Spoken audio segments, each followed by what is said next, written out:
जीव हमारी जाति है, मानव धर्म हमारा, हिंदू मुस्लिम सिख ईसाई को धर्म नहीं है जा रहा।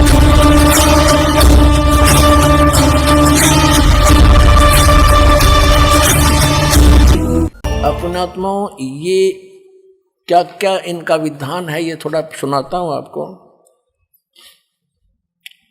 ये पारखी नहीं मानते कि कोई लोक है, सतलोक है, अमरलोक है, अगमलोक है।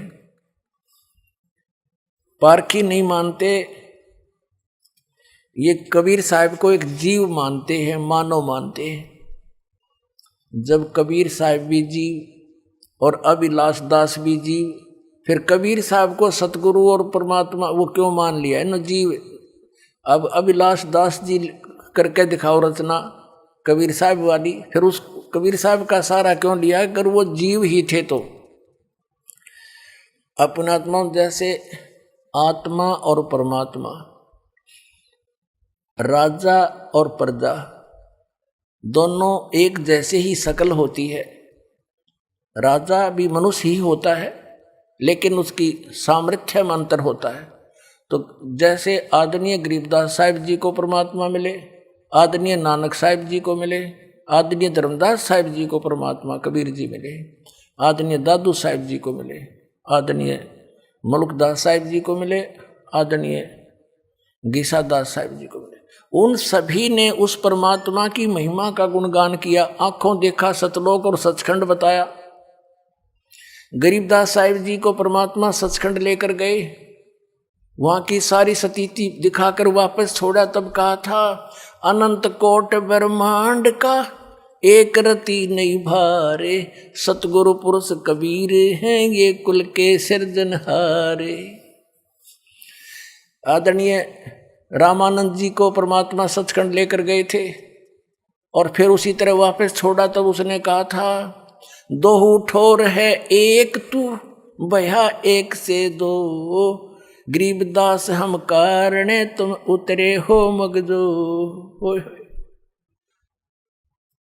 बोलत रामानंद जी सुनो कबीर करतारे, गरीबदास सब रूप के तुम ही सृजनहारे। और कबीर परमेश्वर ने खुद कहा है कि ए स्वामी सृष्टा में, यानी सबका रचनहार मैं हूं और सृष्टि हमरे तीर, गरीबदास अधर बसूं अवगत सत कबीर। और फिर परमात्मा ने कहा कि सुन रामानंद राम हम, यानी राम माने परमात्मा, हम हैं। और जिन भी महापुरुषों ने परमात्मा को देखा, उनके दर्शन किए, उन्होंने स्पष्ट किया है कि हम सुल्तानी नानक तारे दादू को उपदेश दिया, जात जुलाहा वेद न पाया वो काशी माहे कबीर हुआ। आदरणीय नानक साहिब जी ने कहा है कि फाई सुरत मुल्की वेश ए ठगवाड़ा ठगी देश, खरा सियाणा बोता बार। ये धानक रूप रहा करतार। करतार माने सबका रचने वाला, सबका स्वामी। कबीर बीजक को ये सत्य मानते हैं, कबीर बीजक में ही ये अड़ंगा कर रहे हैं। परमात्मा कहते हैं कि राम नाम की आस, परमात्मा के नाम की भक्ति होती है। और ये कहते हैं नाम नूम कोई जाप करने का नहीं होता, केवल ध्यान लगाओ, ये पारखी कहते हैं। और परमात्मा कहते हैं कबीर साहब राम नाम रटते रहो, राम नाम रटते रहो जब तक घट में श्वास प्राण, और कदे तो दीन दयाल के है भनक पड़ेगी कान। और यही गीता जी बताती है 8वें अध्याय के 13वें श्लोक में, ओम इति एकाक्षरम ब्रह्म विहारण मामनुस्मरण ये प्रयाति तदन देहम सयाति परमाम गतिम। अब गीता ज्ञानदाता कहता है कि मेरा एक वो मंत्र है मुझ ब्रह्म का, नथिंग एल्स।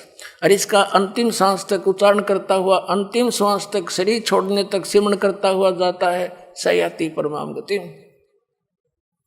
वो ओम से मिलने वाली परम गति को प्राप्त होता है। और ये गीता जी को सत्य भी मानता है अभिलाष दास जी, और कहता नाम जाप करने का है ही नहीं इसमें, वो तेरे की। तो पुण्यात्माओं, ऐसे अज्ञानी के साथ भी और लाखों लोग चिपक गए बोली आत्मा, क्योंकि इनको ज्ञान नहीं। तो दास चाहता है कि सबको मास्टर बना दूं और छोड़ दे इन जीवन नाशकों को। ये तो परमात्मा के मार्ग में कीड़े हैं, दीमक समझ लो। ये भक्ति का नाश कर रहे हैं, जीवों के, मनुष्यों के जीवन का नाश कर रहे हैं। तो इस ज्ञान से परिचित होकर प्राणी गुणात्माओं अपने आप छोड़ के आओगे नकलियों को, और सतलोक आश्रम वाला माँ के कल्याण करवाओगे। बोलो सतगुरुदेव।